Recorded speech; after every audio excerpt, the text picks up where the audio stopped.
Hey, what's going on, guys? So you're gonna stay, right? You're gonna make sure that you click on my live and check me out and check out Coffee with Mika Wren. It's about to go down. Tune in.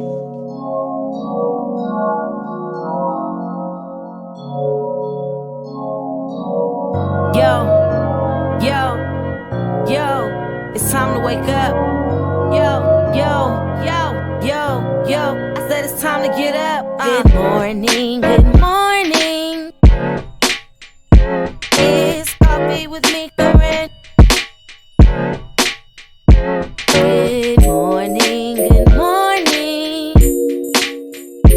It's Coffee with Mika Wren. Come and chill with me while I spill the tea about the world today, but more about me. Good morning, good morning. It's Coffee with Mika Wren. And I learned this from being in the studio with Aretha Franklin. When I went to the studio with Aretha Franklin, I was so like in awe that I was in the studio with Aretha Franklin. I was just sitting there listening to her. And she was like, hit the button.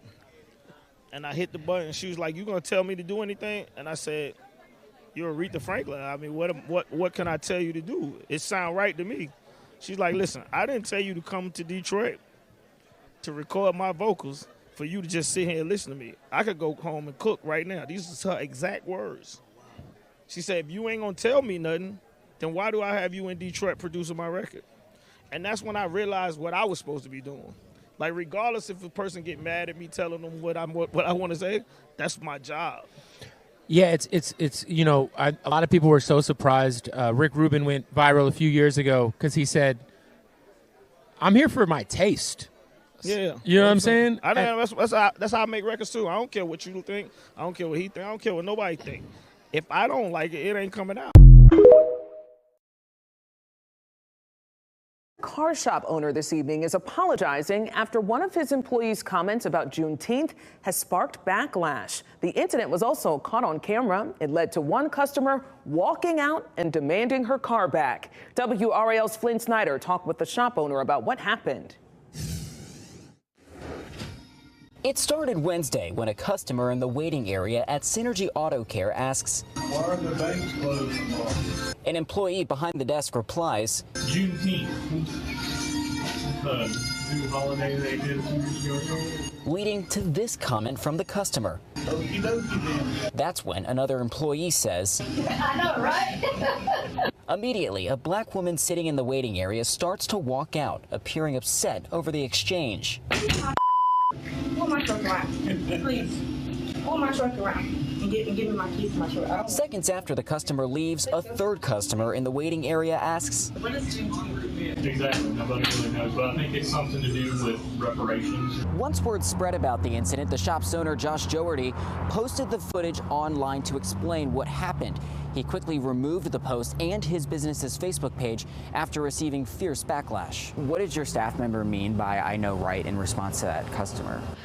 She was thinking the holiday had a whole nother meaning. She was believing it had to do something with the school letting out teenagers where the teeth came from it. WRAL made several attempts to contact the woman seen walking out in the video, which has now been shared widely on social media.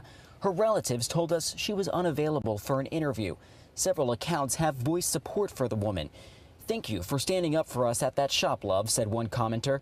"You did the right thing," said another. The shop owner says he's since taken steps to educate the employee and the rest of his staff about Juneteenth, a holiday which became a federal observance in June 2021, commemorating the end of slavery in the U.S. She doesn't really have a platform to say how much she apologizes for it and she wishes it never happened, but she tells me every day that, you know, she wishes it didn't go down that way and she didn't know and she wishes she would have known what she knew now. Doherty says he has reached out to the woman in the video to apologize. Recently, I have this opportunity and I called you and I told you about it. And you were just like, okay. And you called me back. I called her right back, y'all. I was so convicted. Like, I was so convicted. You were like, I didn't like how I felt when you told me that. And I was like, what do you mean? You were like, I don't know what it is. I'm talking this out in real time. But whatever it is, I don't like what I felt. And I said, did you feel jealous? And you were like, I don't think I feel jealous. Because we went through all the emotions. She's like, are you angry? Are you sad? Are you jealous? I was like, I'm not jealous because I don't want what you have. I'm sad and I'm angry and I'm upset that I'm not doing it with me. Yeah. Like, we're not working together. Yeah. Like, I don't have that. Y'all, let me tell you something. Anybody that's in my circle, I want to work with you. I want to put you on. I'm putting you in position. I like doing it together. You do. How can we do this together? How can we make money together? How can we build together? How can we grow together? How can we all pitch in together? How can we be millionaires I want to do it together. Yeah. And there was a point in my life where I had that and it was crumbled. So I feel like since that has ended, that season, I've always yearned for it again. But it's just been a season of solitude for 2 damn years. Maybe the longest season ever. The longest season ever. Yeah. And I think, I know that's what it was. But I was so convicted. I called you right back. I was like, that's not right. Yeah. Like, your friend, she just told me she was doing something so bomb. Yeah. So great. And I was like, oh, okay. Like, I was like, that's disgusting.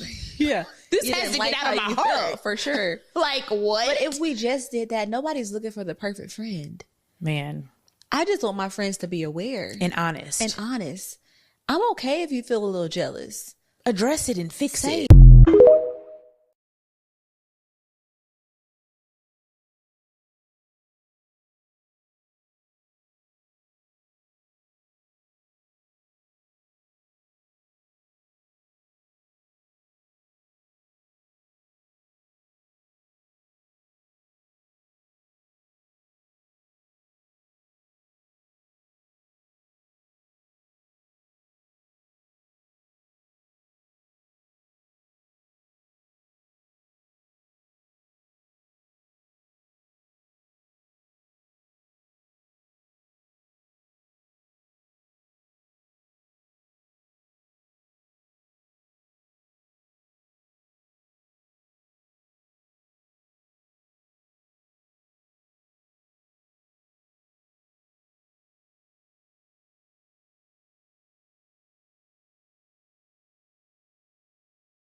I'm not a lawyer, but Rodney Hinton Jr., the Cincinnati man who struck and killed the sheriff's deputy the day after his son was shot and killed by police, he had a bond hearing this morning, and it revealed more information about his background, his defense for this case, and what exactly happened on the day of this incident.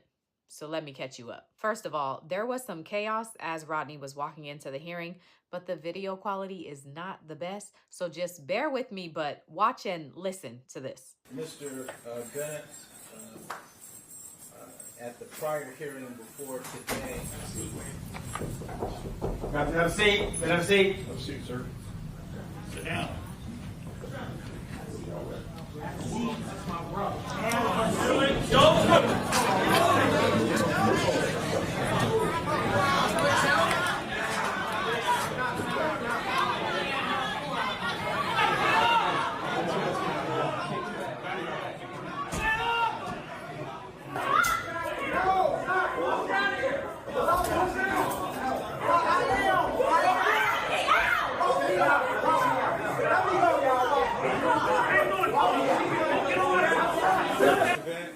Was that the defendant's blood brother? Not to my knowledge, Your Honor, no. All right. No. Okay. Once things calmed down, Rodney was brought back into the courtroom. Good morning, Mr. Hinton. Good morning. Thank you. Thank you. Thank you.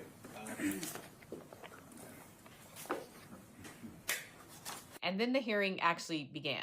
Again, it was a bond hearing, so the state is arguing why Rodney should not be released prior to trial, and to do so, they called the lead investigator of the case to testify about the evidence they have and what they say happened that day. And as reports have said, the story starts with when Rodney was at the police station viewing body cam footage of his son.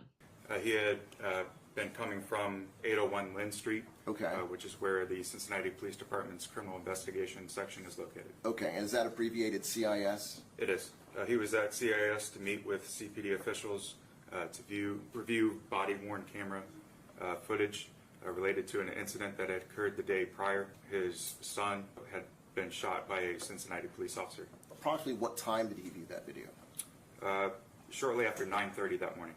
So he left the parking lot, I believe, shortly after about 10:30. He went to a couple of different locations and then later returned. 12:40 he returned to our lot. Were you able to speak to the people or some of the people or family members that he was with when he was at CIS?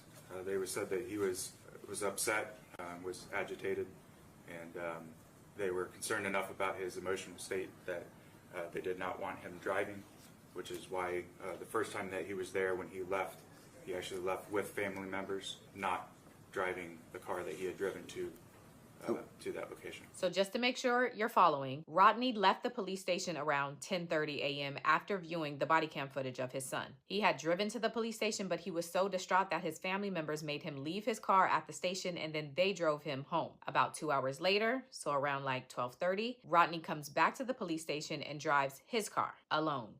After he came back to pick up the car, he actually left the parking lot, followed by some family members in another car, and then a few minutes later returned to the parking lot, drove through the parking lot, and then left the parking lot again. That was at approximately, I believe, around 12:49 that he left the lot the last time. From there, proceeded up to the Clifton neighborhood. And where was Deputy Henderson working on this day? He was engaged in traffic control duties. There were graduations at the University of Cincinnati that day, and so there was a large volume of traffic in the area, and so he was controlling traffic and assisting pedestrians. He was wearing a sheriff's deputy uniform. Were you able to retrieve any video from any stationary cameras or mobile cameras? We had one camera that was a fixed camera. That camera captured them turning from Clifton Avenue onto West Martin Luther King Drive.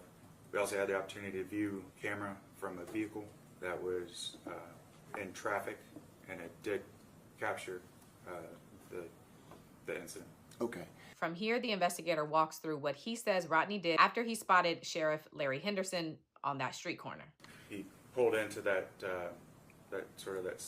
center lane, the median, turns into the turn lane, and stopped. There were no other cars in front of him at that point, no obstructions. The vehicle accelerated quickly, crossed into the oncoming lanes of traffic, went to the left through the intersection, directly at where Deputy Henderson was standing, struck Deputy Henderson and the metal utility pole on the northeast corner of the intersection. Were there any evidence of skid marks? No, there were no indications at any point that he tried to brake, stop, or otherwise avoid Deputy Henderson. Deputy Henderson was launched several feet through the air. He came to rest in a turn lane several feet from where the collision occurred. Was there anyone who was in the car with the defendant? No, he was the sole occupant of the Ford Focus. Okay, so is there any doubt that he was the driver and operator of that vehicle at that time? No, none at all. Rodney's attorney had the opportunity to do some cross-examination, but before he does, he offers prayers to Rodney's family and the deputy's family. To offer on behalf of the Hinton family and myself, prayers to the Hinton family, prayers to the family of Larry Henderson, the fallen deputy, and I thank the court for having a fair assembly in the courtroom today. With that, I'd like to ask you a few questions, not a lot, okay? Do you know the mental history of Mr. Hinton? No, I do not know detailed mental history. Right. Do you know whether or not he's had any medically documented infirmities or conditions. Do you know that? You don't, do you? No, I do not. You also don't know his state of mind at the time of the incident near Vernon Woods and Martin Luther King Jr. Drive. You don't know that either, do you? You think he intentionally did it? And the evidence, yes. Yeah. Are you familiar with acts of someone that is not in their right mind when they commit a criminal act? You object to that? Okay. You don't know whether or not he was in his right mind at the time that he encountered Deputy Henderson. Don't object again, Your Honor. Well, asked and answered a couple times. It's a different question. Judge, one of the factors with respect to the Ohio Revised Code and detaining a person with no bond is his mental condition. And in making that opinion about whether or not it's intentional, you need to know the mindset or the mens rea of the person that you're claiming intended to do this. Was he in his right mind? That's relevant with respect to your bond determination. I'll sustain the objection. I'm not saying that my client didn't try to intend to do this. That's not my position. One more question. You don't know his mindset at the time he shot him, do you? Like I stated previously, with the facts and circumstances surrounding it, him leaving our office, he was emotionally distraught, and they were concerned about him driving. No further questions, Judge. So it's very clear the defense here is insanity. They're not saying Rodney didn't commit this crime. They're saying he was mentally ill, which may also be why when the judge asked if Rodney wanted to say anything, his attorney very clearly said no. You do recognize that under the statute that the court must allow the defendant to make a statement at this hearing if he wishes. That is my understanding, and that's a right I don't wish to exercise on behalf of my client. I don't want him to speak. Is that right, Mr. Hinton? All right, thank you so much.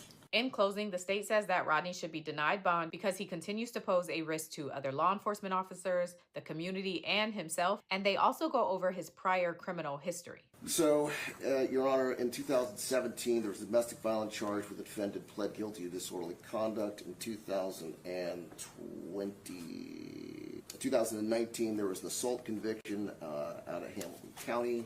And then I believe there was an assault conviction out of Middletown from 2023 and an aggravated menacing conviction out of Middletown from that same court. So that's his prior. Rodney's attorney, on the other hand, emphasizes the need for Rodney's safety and the need for some help with his mental health. What I would like to do, I want to make certain that this young man is treated as a mentally ill person and not as a cop killer. I don't think he was a cop killer. I think he was not in his right mind. And I think he should be treated like any other mentally ill person that commits a crime under the auspices, control, and authority of a mental defect in a condition. That's what we have in this case. Strong family ties. His family retained me. So his attorney is not court appointed. They paid for him. He lives with his significant other and his children. There is a giant mental health issue, and I would ask that whatever bond, whether it's a no bond or a monetary bond, I would ask that it be coupled with or inclusive of a requirement that he have mental health treatment. I was physically present with the defendant over the weekend. I think he has mental issues. I think the conduct in question is classic mental illness criminal conduct. It's always intentional, it's bold, and it's conspicuous. No intent to hide what they did because they think that what they're doing is right, and they think that what they're doing is right because they're not in their right frame of mind. And then the judge makes his ruling. I cannot recall, either in experience or outside experience, a case that I've ever seen like this. Based upon the state's comments, I find it very difficult to figure out how there could be any decision based on what they said that would protect the public and the defendant under these circumstances. This is a most unusual case. I don't disagree with you, Judge, with respect to the no bond. Thank you so much. There will be an order of remand with no bond. Please assure the safety of the defendant and any mental health treatment that can be granted. No bond.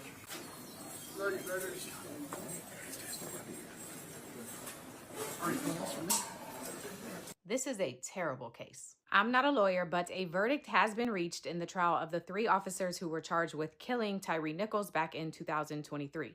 Quick refresher, a total of 5 officers were charged with Tyree's death, but 2 of the 5 accepted plea deals, and the remaining 3, Tadarius Bean, Demetrius Haley, and Justin Smith, decided to go through with this trial.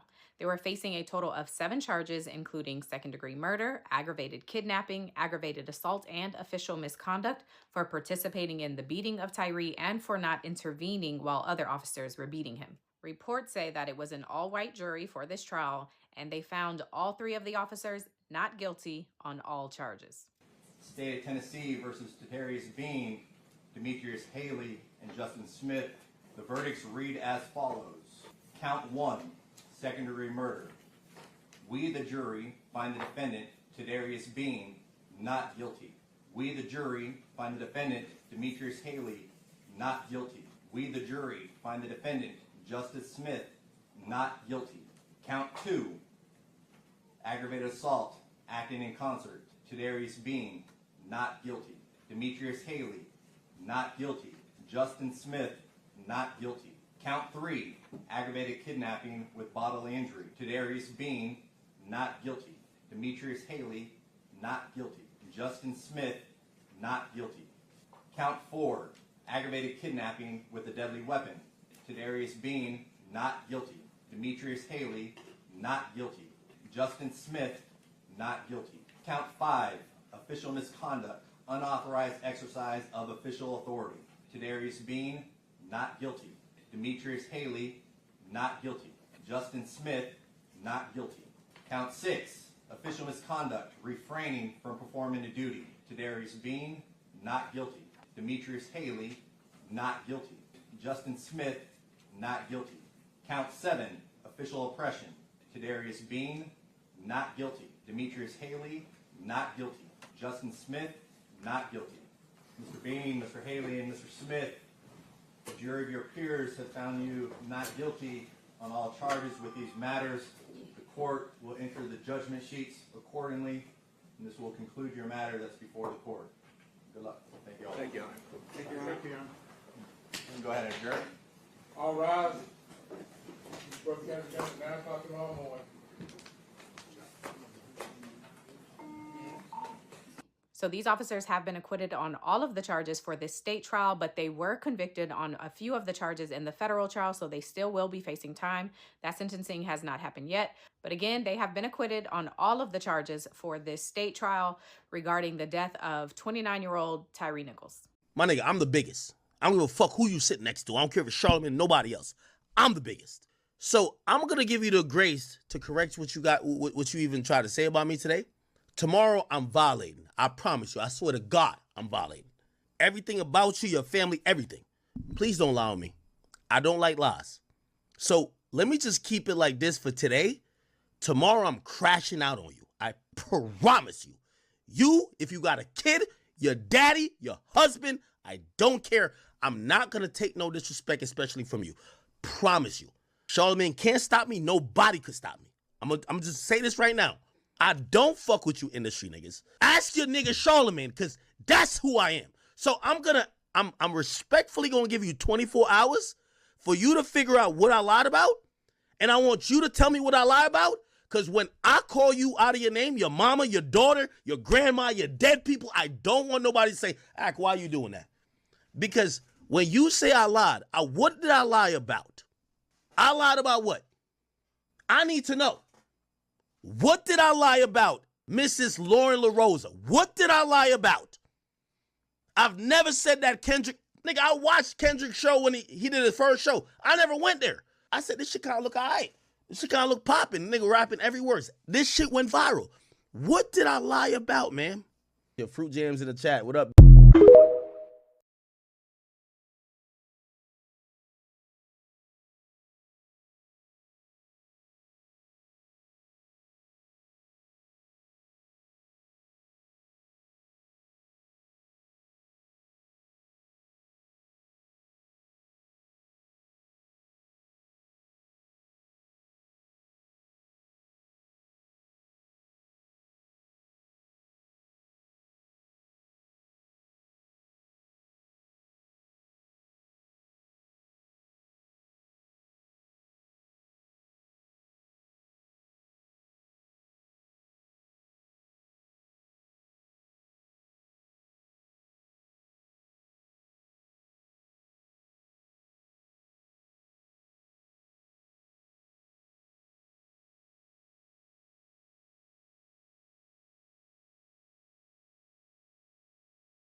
Cause something came in the mail today. I did. These nuts. Got him. Got him.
It's time to wake up.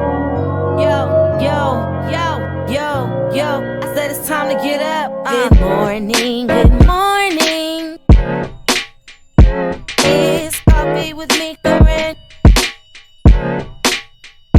Good morning, good morning. It's coffee with Mika Wren. Come and chill with me while I spill the tea about the world today, but more about me. Good morning, good morning.